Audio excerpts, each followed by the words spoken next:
बिस्मिल्लाहिर्रहमानिर्रहीम। आज हम अपना लेक्चर नंबर 3 स्टार्ट करते हैं, जिसके अंदर हम लोग कंडीशनल स्टेटमेंट्स इन पाइथन देखेंगे इंशाल्लाह। Input and type casting. Input का हमारे पास बेसिक फंक्शन जो है वो इस तरीके से होता है कि इनपुट लिख देते हैं, आगे पैरामीटर में प्रॉम्प्ट। प्रॉम्प्ट बेसिकली हमारे पास कोई भी मैसेज होता है जो हम लोगों ने शो कराना होता है ड्यूरिंग फेचिंग इनपुट। और इनपुट बेसिकली होता है, अगर किसी को नहीं आइडिया, तो जो चीज़ हम लोग किसी से फेच कर रहे होते हैं तो उसे हम लोग इनपुट कहते हैं।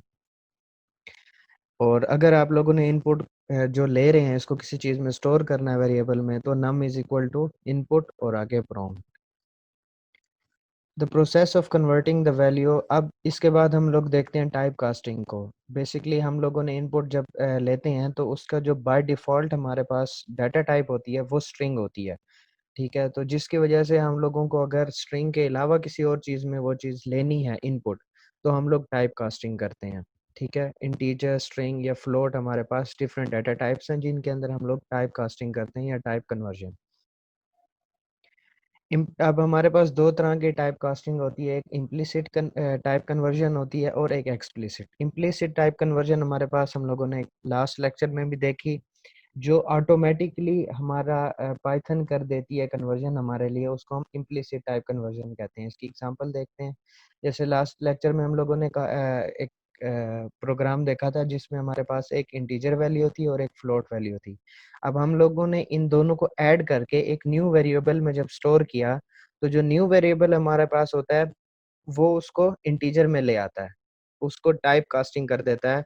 हालांकि जो रिजल्ट है वो फ्लोट में बनना चाहिए था, लेकिन उसने ऑटोमेटिकली कन्वर्जन कर दी उसको इंटीजर में। तो ये इम्प्लिसिट टाइप कन्वर्जन है जो कि पाइथन ऑटोमेटिकली कर देती है। और दूसरी आती है एक्सप्लिसिट टाइप कन्वर्जन, जो कि हम लोग खुद से परफॉर्म करते हैं अपने इनपुट को किसी और चीज़ में कन्वर्ट करने के लिए। लाजमी नहीं इनपुट के साथ हम लोग करें, हम इसको डिफरेंट जगहों पे यूज़ करते हैं जहाँ पे हमें डिफरेंट टाइप्स में कन्वर्ट करना होता है डाटा को। तो देखते हैं किस तरीके से होती हैं। जैसा कि आप लोगों को पता है हमारे पास major 3 types of data type हैं, जैसे कि इंटीजर, फ्लोट और स्ट्रिंग। अब इन्हीं के अंदर हम लोगों ने अगर कन्वर्जन करनी हो मुख्तलिफ, तो हम कैसे करेंगे? अगर हम लोगों ने इंटीजर को किसी और डाटा टाइप को इंटीजर में कन्वर्ट करना है, तो हम लोग ये फंक्शन यूज़ करते हैं इंट और आगे ब्रैकेट में वो वैल्यू या हमारे पास जो भी वेरिएबल है उसको। अब इंटीजर में इसने डाटा टाइप 1, यानी कि हमारे पास एक इंटीजर है, तो इंटीजर में ही कन्वर्ट कर देता है। इसी तरह से इंटीजर 2.8 ये फ्लोट वैल्यू है जिसको ये इंटीजर में कन्वर्ट कर देगा। ऐसे ही स्ट्रिंग की वैल्यू को ये इंटीजर में कन्वर्ट कर रहा है। इसी तरह से अगर हम लोगों ने किसी और डाटा टाइप को फ्लोट में कन्वर्ट करना है, तो हम लोग फ्लोट लगा कीवर्ड लिखकर आगे ब्रैकेट्स में अपना वेरिएबल या कोई भी डाटा टाइप इंटर कर देंगे। जैसे यहाँ पे इंटीजर को फ्लोट में कन्वर्ट कर रहा है, फ्लोट को फ्लोट में कन्वर्ट कर रहा है और स्ट्रिंग को फ्लोट में कन्वर्ट कर रहा है। और इसी तरह से लास्ट में हमारे पास किसी और डाटा टाइप को स्ट्रिंग में कन्वर्ट करने का फंक्शन। तो स्ट्रिंग भी इसी तरीके से आप लोग इसको देख सकते हैं कि इंटीजर को स्ट्रिंग में कन्वर्ट कर रहा है, फ्लोट को सॉरी यहाँ पे स्ट्रिंग लिखना था, फ्लोट को स्ट्रिंग में कन्वर्ट कर देगा और स्ट्रिंग को स्ट्रिंग में। अच्छा, इसके बाद हम लोग ये देखते हैं, एक एग्जांपल हमारे पास आती है। जैसा कि आप लोगों ने अगर इंटीजर को किसी और डाटा टाइप में कन्वर्ट करना है।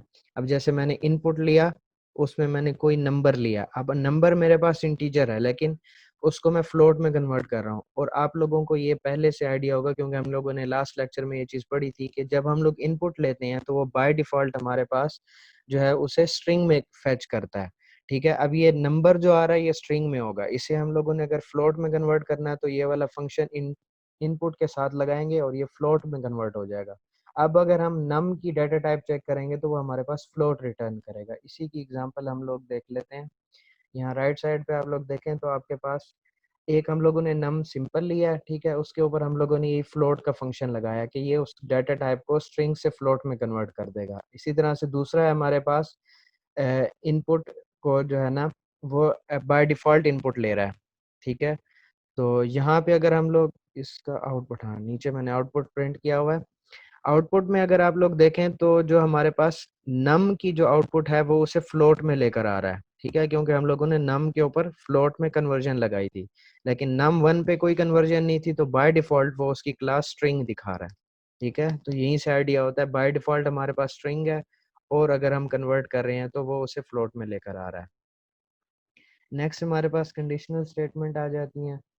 कंडीशनल स्टेटमेंट में अगर हम लोगों ने इसका सिंटैक्स होता है इफ, हम लोग यूज करते हैं। ठीक है, कीवर्ड इफ, आगे हमारे पास कोई भी कंडीशन होती है, ठीक है, और उसके बाद हम लोग उसकी बॉडी लिख देते हैं if की। ठीक है, किसी की आवाज अभी आई थी, कटती है शायद। अच्छा, नहीं, कोई इशू नहीं। इफ हमारे पास कीवर्ड है, ठीक है, उसके आगे हम कोई भी कंडीशन और नीचे उसकी बॉडी लिख देते हैं।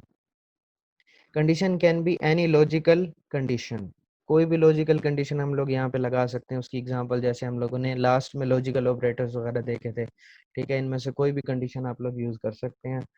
उसके बाद हमारे पास अगर हम लोगों ने, जैसे कि कंडीशन की अपोजिट फॉर्म होती है एल्स में, अगर हम लोगों ने कुछ लिखना है तो उसका कीवर्ड एल्स हम लोग यूज करते हैं, जैसे सी प्लस प्लस वगैरह में हम लोग यूज करते हैं। ठीक है, और इसी तरह से अगर हम लोगों ने मल्टीपल मल्टीपल कंडीशंस हम लोगों ने लिखनी हो, ठीक है, तो हम लोग क्या लिख देते हैं, एलिफ। ठीक है, ये होता है कि अगर हम लोगों ने सेकंड में भी कोई कंडीशन देनी हो, इसकी एग्जांपल हम लोग देखते हैं। जैसा कि इफ में हम लोगों ने बी इज ग्रेटर देन ए लिखा हुआ है, और इसी तरह से सेकंड में हम लोगों ने एक और कंडीशन दे दी है कि अगर वो इक्वल हो जाता है तो उसका कीवर्ड हमारे पास एलिफ है, ना कि सी प्लस प्लस वगैरह में जैसे हम लोग एल सिफ लगाते थे, तो यहाँ पर एलिफ है। और सेकेंडली अगर आप सिंपल एल्स लिखेंगे वो एल्स होगा, लेकिन ये एल्स इफ को एलिफ लिखता है। ठीक है, इसी तरह से एल्स का भी हम लोग देख लेते हैं। और ये हमारे पास क्या कहते हैं उसको, मल्टीपल इफ्स जो होती हैं, उसके अंदर नेस्टेड इफ्स जो होती हैं, एक इफ के अंदर दूसरी इफ, तो उसका भी ये सिंटैक्स है। और इसी तरह से एल्स का भी आप लोगों को यहाँ पे मेंशन किया हुआ है। ठीक है, और सेकंड बात ये है कि हम लोगों को इसके अंदर इंडेंटेशन बहुत ज़्यादा फॉलो करनी पड़ती है। जैसे आप इस लास्ट एग्जांपल में देख रहे हैं, पहले इफ में एक सिंगल स्पेस थी, दूसरी इफ उसी इंडेंटेशन में आई, और उस इफ की बॉडी जो है वो डबल या ट्रिपल स्पेस के साथ आप लोग देख रहे हैं, तो ये मेंशन करता है कि ये इस इफ का ब्लॉक है। यहाँ पे ब्रैकेट्स वाला सीन नहीं है, और इंडेंटेशन बहुत ज़्यादा इंपॉर्टेंट है, मैटर करती है हमारे पास। ठीक है, बाकी इस चीज़ को है हमाद आसिफ आप लोगों को नेक्स्ट में प्रैक्टिस करवा देते हैं प्रोग्राम को।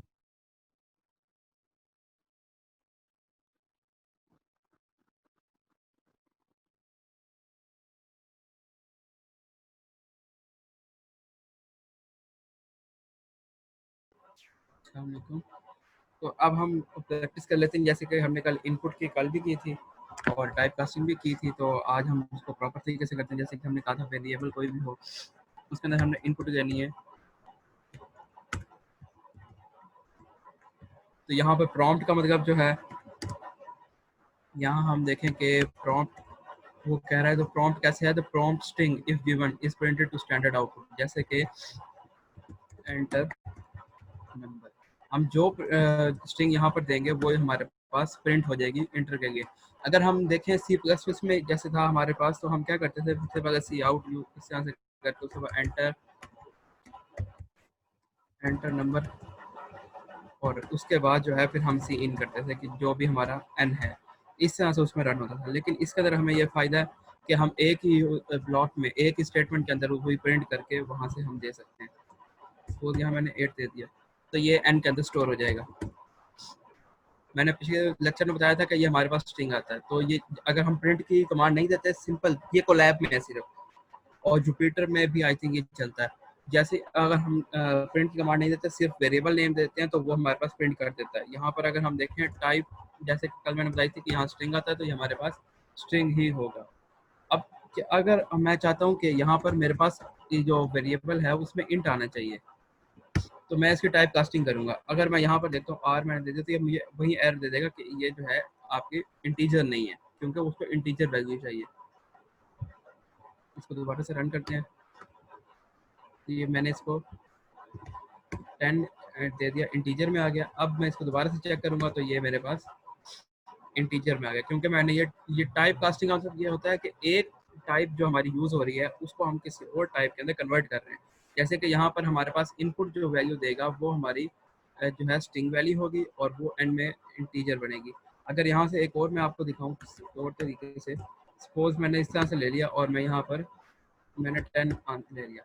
अभी तो इसकी जो टाइप है वो स्ट्रिंग है। अगर मैं दोबारा से करता हूँ, जैसे कि हमने कहा था कि एक ही वेरिएबल को हम बार बार यूज़ कर सकते हैं, उसी तरह से इंट और फिर से वही एन। तो ये मेरे पास क्या करेगा, टाइप ऑफ एन। अब एन की जो टाइप है वो चेंज हो चुकी होगी, इंटीजर बन चुकी है, क्योंकि यहाँ पर अब टाइप कास्टिंग हो गई है। इसमें क्या होगा, यहाँ पर जो है इम्प्लिसिटली पहले से स्ट्रिंग आ रहा था, क्योंकि उसकी वैल्यू आ ही स्ट्रिंग रही थी। यहाँ पर हमने एक्सप्लिसिटली बताया है कि खुद बताया है। इम्प्लिसिट होता है कि वो ऑटोमेटिक खुद ही देखेगा, कंपाइलर या इंटरप्रेटर जो भी है। इम्प्लिसिटली ये होता है कि हम उसको मेंशन करते हैं कि इस टाइप में आपने कन्वर्ट करना है। तो ये हो गया, यहाँ पर दे देते हैं, तो ये है सीधा सीधा ही जो है हमारे पास अब इंट ही आ जाएगा। तो इसके बाद हम चलते हैं, इनपुट में इससे ज़्यादा कुछ नहीं है, इंट है। अगर मैं यहाँ पर फ्लोट कर दूँ तो ये फ्लोट में ले लेगा। सपोज मैंने यहाँ पर दिया 10 ही है, लेकिन वो फिर भी फ्लोट में लेगा 10.0 के तौर पर उसको। अगर मैं यहाँ पर प्रिंट करूँ तो ये 10.0 मुझे शो कर देगा। पाइथन में बेसिकली टाइप कास्टिंग बहुत ज़्यादा यूज़ होती है, क्योंकि सी प्लस प्लस में तो हम जो है पहले से मेंशन कर रहे होते हैं कि इनपुट किस टाइप का हम लोग ले रहे हैं। यहाँ पे हमने मेंशन नहीं किया तो बाय डिफ़ॉल्ट वो स्ट्रिंग में ले रहा है। और अगर हमें इंटीजर या किसी और फ्लोट में हमें इनपुट चाहिए तो फिर हमें टाइप कास्टिंग लाजमी सी बात है करनी पड़ेगी। इसके बाद हम इफ़ कंडीशन देखते हैं। अब इस इफ़ कंडीशन के अंदर आपकी दो चीज़ें प्रैक्टिस होंगी।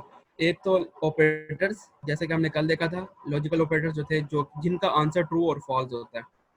और सेकेंडली इसके अंदर इंडेंटेशन बहुत ज़्यादा जो है वो यूज़ होगी। जैसे कि अगर मैं यहाँ पर कहूँ कि if n is equal to 10, is equal जो है ये हमारा कंडीशनल स्टेटमेंट, कंडीशनल जो ऑपरेटर है। कंडीशनल ऑपरेटर में कौन कौन से आते हैं, अगर हम यहाँ पर देखें,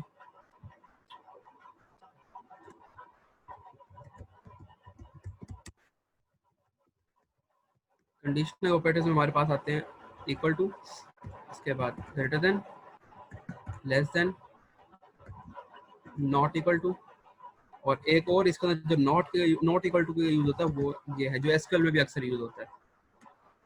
ये हमारे जो है वो हमारे कंडीशनल ऑपरेटर्स आ गए।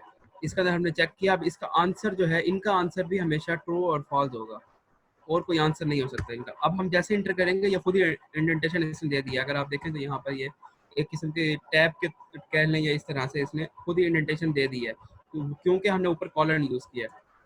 इसका सिंटैक्स ऐसे है कि अगर वैसे देखें, कीवर्ड इफ, उसके बाद कंडीशन,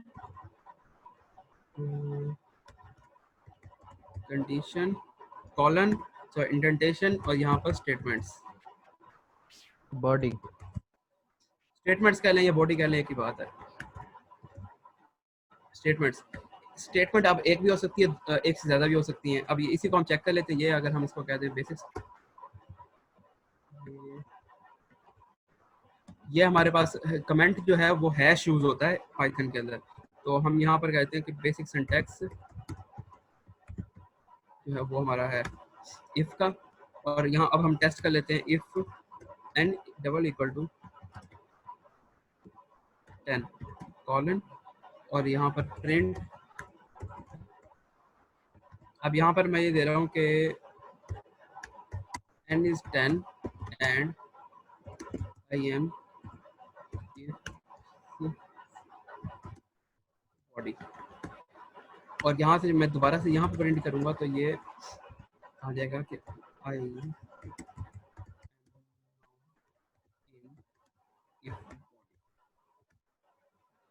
तो हम यहाँ पर अगर देखें तो क्योंकि एन इक्वल है, तो वो हमारे पास पहले प्रिंट कर रहा है एन इज इक्वल टू 10, ये जो बॉडी के अंदर है, क्योंकि कंडीशन ट्रू हो गई है यहाँ पर।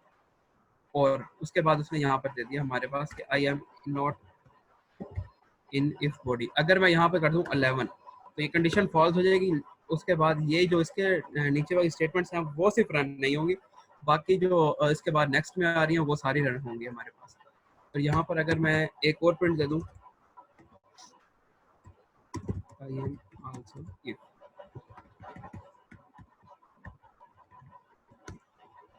कंडीशन फॉल्स है, ये दोनों प्रिंट नहीं होगी, सिर्फ जो है हमारी ये प्रिंट होगी। अगर कंडीशन ट्रू हो जाएगी तो हमारे पास दोनों प्रिंट हो जाएंगे। इसी को अगर हम चेक उसमें कर लें एल्स में, तो हमें क्या करना पड़ेगा, यहाँ पर देखें, यहाँ पर ये सिर्फ सेम सीक्वेंस में आ रहा है, लेकिन हमें एल्स के बाद भी इंडेंटेशन हमारी लाजमी है। तो हम टैब देंगे इस तरह, यहाँ पर हम बता देते हैं कि आई एम एल्स कोड, तो ये 10 के इक्वल है, तो इसने ये दोनों प्रिंट की, ये हमारी रह गई, क्योंकि जब अगर इन दोनों में से एक ही जो ब्लॉक है वो हमारा रन होगा। अगर हमारी कंडीशन ट्रू हो गई है तो हमारा इफ ब्लॉक जो है वो रन होगा, इफ की बॉडी या उसके कहेंगे इफ के अंदर जो इंडेंटेशन के अंदर जो स्टेटमेंट्स आती हैं वो रन होंगी, वरना हमारे एल्स स्टेटमेंट जो है वो रन होगी। अगर मैं यहाँ पर इसकी वैल्यू चेंज करता हूँ तो ये कंडीशन हमारी फॉल्स हो जाएगी और एल्स वाली जो है हमारी वो प्रिंट हो जाएगी। अब इसके बाद हम नेस्टेड अच्छा इफ देख अमाद, लेते एक हैं। दफा जो एल्स की प्रिंट है ना उसको जरा इंडेंटेशन के बगैर लिख।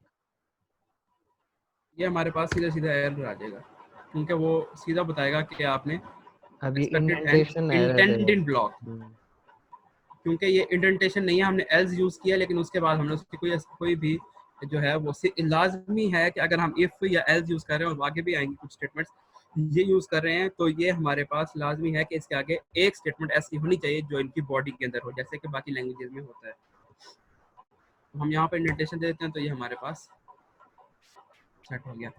उसके बाद नेस्टेड इफ हम देखते हैं, if n is equal to 10, condition true हो जाएगी। उसके बाद एक और इफ हम यहीं पर दे देते हैं, वो भी इंडेंटेशन के साथ आएगी, क्यों, तो उसी से पता लगेगा कि इंडेंटेशन से पता लगेगा कि ये इसकी अपनी बॉडी है।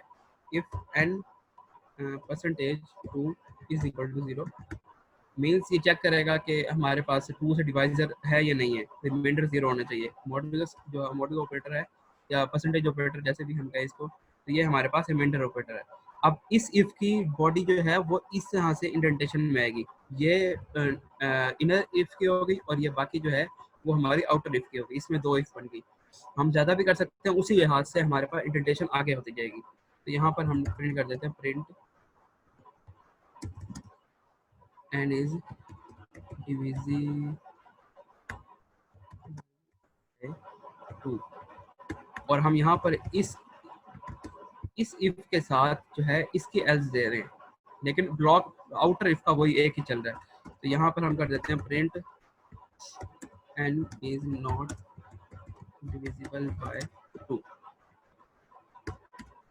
और यहाँ पर हम एक और एल्स, जो अब ये वाली एल्स जो है ये हमारे पास आउटर इफ की है।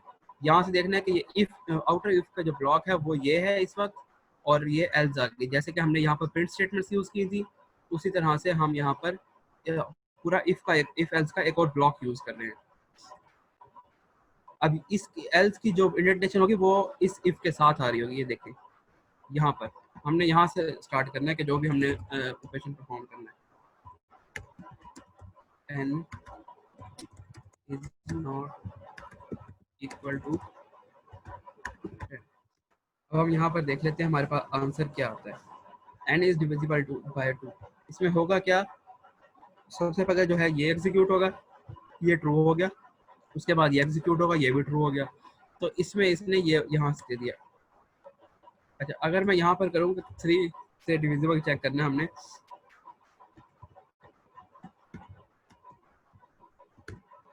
वो 10 के इक्वल है लेकिन डिविजिबल बाय 3 नहीं है, ये ट्रू हुआ है और लेकिन ये फॉल्स हो गया। तो इस इफ की जो एल्स है ये वाली वो हमारी रन होगी इस ये वाली, जैसे कि इसने दिया and is not divisible by 3। ये एल्स नहीं है कि ये एल्स है इनर इफ की, ये एक अलग से ब्लॉक है, और ये जो है ये आउटर ब्लॉक है। इस तरह से कह सकते हैं कि ये हमारे पास पूरा पेरेंट है, और इस पेरेंट का इफ पेरेंट का जो है ये एक और ब्लॉक है जो कि इसका चाइल्ड कह लें, उसके अंदर भी हमारा इफ एल्स चल रहा है। उसके बाद हम देख लेते हैं हमारे पास है,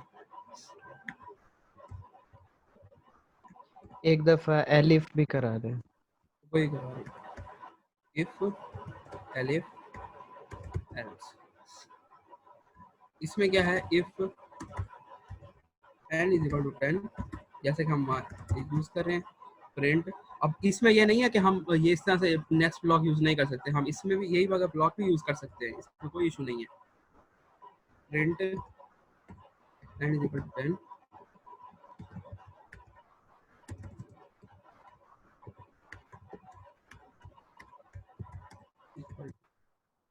उसके बाद हमने लिख दिया एलिफ। एलिफ में क्या होगा, जैसे कि हम बाकी लैंग्वेजेस में एल्स इफ यूज करते हैं, ये सेम टू सेम वही चीज है कि यहाँ पर हम उसके कीवर्ड जो है हमें एलिफ दिया हुआ है। एलिफ के बाद अब हमारी लाजमी कंडीशन आएगी, एक और condition, n is equal to 11। यहाँ पर हम दे देते हैं print n is equal to 11। अगर हम यहाँ एल्स ना भी दें तो इशू नहीं है, क्योंकि एल्स इफ हो गया तो और ये इफ हो गया, एल्स ना भी दें तो कोई इशू नहीं है हमें। तो यहाँ पर हमने 11 आ गया, लेकिन अगर मैं इसको यहाँ पर इस कंडीशन को फॉल्स करता हूँ और इसको ट्रू बनाता हूँ, तब हमारे पास इसका आंसर आएगा, क्योंकि हमारे पास यहाँ पे कंडीशन होगी। जैसे कि हम देखें सी प्लस प्लस में या सी शार्प में हमारे पास स्विच स्टेटमेंट्स होती हैं, उसको हम इसी तरह से करते हैं कि हमारे पास एक ही चीज़ के अगेंस्ट मल्टीपल ऑप्शंस आ रहे होते हैं। तो यहाँ पर जैसे n की वैल्यू 11 भी हो सकती है, 10 भी हो सकती है, हम हर वैल्यू के ऊपर उस पर चेक लगाकर उस वैल्यू के लिहाज से हम वर्किंग उससे कर सकते हैं। अब यहाँ पर हम यहाँ मैंने सिर्फ इफ एलिफ किया, यहाँ पर हम कर लेते हैं इफ एलिफ एल्स। जैसे सेम है, यहाँ से हम ये जो है प्रिंट कॉपी कर लेते हैं साथ ही। इसमें सिर्फ डिफरेंस क्या आएगा, एल्स का प्रिंट, मैं यहाँ पर सीधा एंड ही प्रिंट करवा देता हूँ। अच्छा, इसमें यहाँ ये कंडीशन भी फॉल्स हो गई, ये कंडीशन भी मैंने फॉल्स कर दी, इसमें सिर्फ एल्स वाली प्रिंट हो गई। अब इसमें ये देख लें, इंडेंटेशन देखें, इंडेंटेशन जो है ये इफ की आ रही है, यहाँ पर एलिफ की है और ये एल्स की है। ये साफ पता लगता है कि ये जो है हमारे पास वो इंडेंटेशन जो है कौन सा ब्लॉक कौन से अपने पेरेंट के अंडर आ रहा है। अहमद राजी, और क्या रह गया आज का? मेरे ख्याल में कंप्लीट है। कोई इशू है तो बता दें। अच्छा, ये क्वेश्चन भाई ने किया हुआ है कि how to increase decimal places. आप मुझे बता सकते हैं कि डेसिमल प्लेसेस आप किस लिहाज से कह रहे हैं?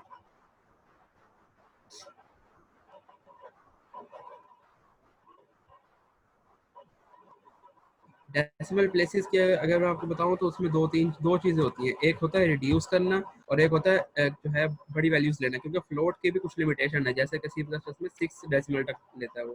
तो इसमें एक जो है हमारे पास लाइब्रेरी है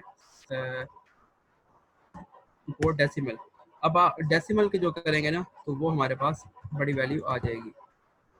डेसिमल आई थिंक सो ऐसे लिखा है 0.1234567, ये अप टू 12 डेसिमल तक ये जो है हमारे पास ले सकता है।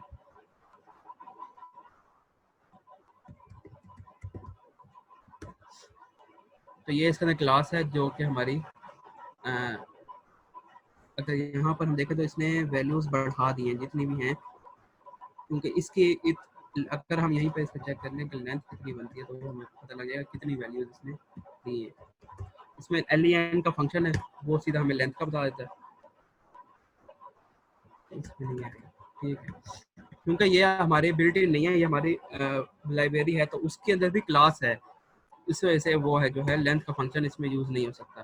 सेकेंडली अगर हम रिड्यूस की तरफ आएँ तो उसके अंदर हमने क्या करना है, अगर मैं n इज इक्वल टू 13.2467 देता हूँ तो मेरे पास जो है एक फंक्शन है यहाँ पर राउंड, जैसे कि राउंड अबाउट होता है तो ये राउंड कर देगा n को कितने डेसिमल प्लेसेस तक हमने करना है वो हम इसके बाद देते हैं। जैसे यहाँ पर देखें नंबर और उसके बाद नंबर ऑफ डिजिट्स, तो इसमें हमने मैं कह देता हूँ 2 तक, तो वो हमारे पास 13.25, क्योंकि आगे 6 आ रहा है तो वो राउंड अबाउट करके उसको ओवरऑल वैल्यू दे देगा।